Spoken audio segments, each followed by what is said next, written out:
This is the story of Moses on the mountain, when he asks, and not without reason, to see God. And God says, well, maybe, but not really. It's a story that takes about a minute to tell, but it takes a while to get there. Sometime before, God says to Moses, "Come up to the mountain. I'll meet you. There are laws and commandments, statutes and ordinances, decrees I need to give you." So Moses goes up. A cloud covers the mountain. Inside the cloud, "Write this down," God says. And to be written are detailed instructions about building a tabernacle out of gold, silver, and bronze, blue, purple, and scarlet stuff, goat's hair and ram's skins, ram's hair and goat skins, woods, and precious stones. An ark, a mercy seat, winged cherubim over an altar with horns, plates and dishes for incense, bowls for libations, altar pots, basins, shovels, forks, and fire pans, cups shaped like almonds, lampstands and lamps, snuffers and trays, also curtains and half-curtains, veils and screens, pillars and poles, every molecule prescribed. Vestments for the priests, breastplates with rows of carnelian, topaz, and carbuncle, emerald, sapphire, and diamond, jacinth, agate, and amethyst, beryl, onyx, and jasper, breastplates, ephods, robes with bells at the hem, checker-worked coats, blue-laced turbans, girdles, and linen underwear, every thread in place. All must be properly consecrated by just the right volume of blood and fat, liver and kidneys, the right smell of flesh and skin and dung of a bull, and the perfectly measured admixture of blood, liver, kidney, breast, and thigh of 2 rams. Detailed instructions about all of this and more, to be carved in the right order into 2 tables of stone, microscopic consonants running in perfect lines from right to left and top to bottom. It seems to take close to forever. So the people waiting for Moses, who can blame them, eventually lose patience.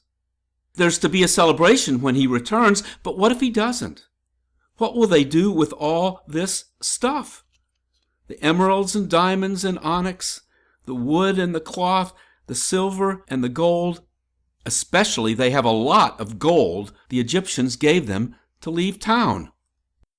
So they take the gold and make a young bull, or Aaron does, or Aaron throws the gold into a fire and the bull comes out. In any case, a feast is proclaimed, a great feast. The people get up early and they celebrate morning, noon, and evening. They eat and they drink and they drink and they drink, and between, to work up thirst and fend off inebriation, they dance. God doesn't like this, though we're not quite sure why, because we're not quite sure what dance the people are doing. But God so dislikes it that God decides to burn them up. Why not? These stiff-necked descendants of Abraham, Isaac, and Jacob. He can always make new people out of, let's say, the descendants of Moses. Why not? Well, according to Moses, here's why not. Didn't you, Moses says to God, didn't you make a promise to Abraham, Isaac, and Jacob? A promise means a promise, right? And what if the Egyptian press gets hold of this? What will it say? God says, oh, right. Moses comes down from the mountain, but when he hears the music and sees the dancing that God with his great ears and eyes has already heard and seen, he, Moses, loses it. And he breaks the stones with all the tiny writing about the tabernacle and the altar and the ark, the curtains and half-curtains and the sacrifices of bulls and rams and lambs, the ephods and the turbans and the robes hemmed with bells. Aaron tries to intercede with Moses as Moses interceded with God, but to no avail. Moses grinds the golden bull into golden powder, and he makes the people drink it.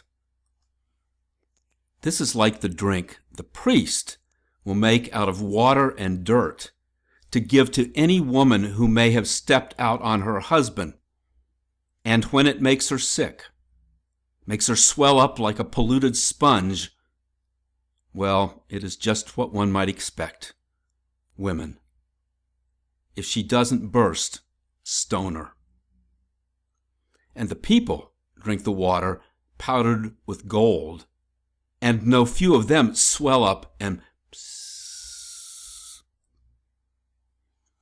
Just one more conversation between Moses and God, and we will get to our story. Back on the mountain, God says, look, we've fooled around long enough, or you have, or your people. Let's get on with it. I did promise Abraham, Isaac, and Jacob. So I'll send an angel to guide you to the land of milk and honey, and to clear away the Canaanites, Amorites, Hittites, and the rest. As for me, however, I'm staying here on my mountain. Moses says something like, "Say what?"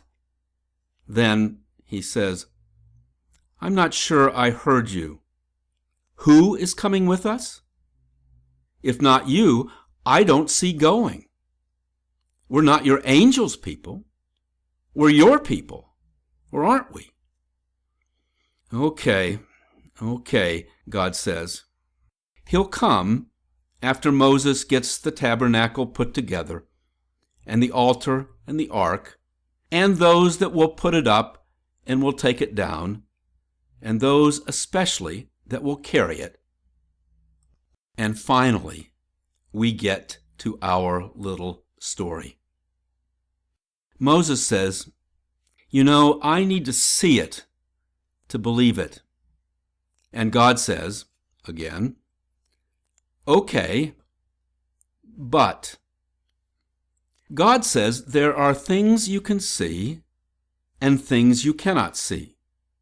So go over there, stand on that rock, and when I walk by, put your hands over your eyes until I say so.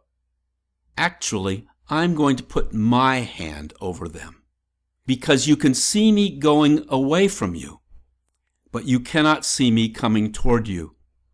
You can see what I have done, but you cannot see what I am going to do, because, as you have already seen, I don't always know myself.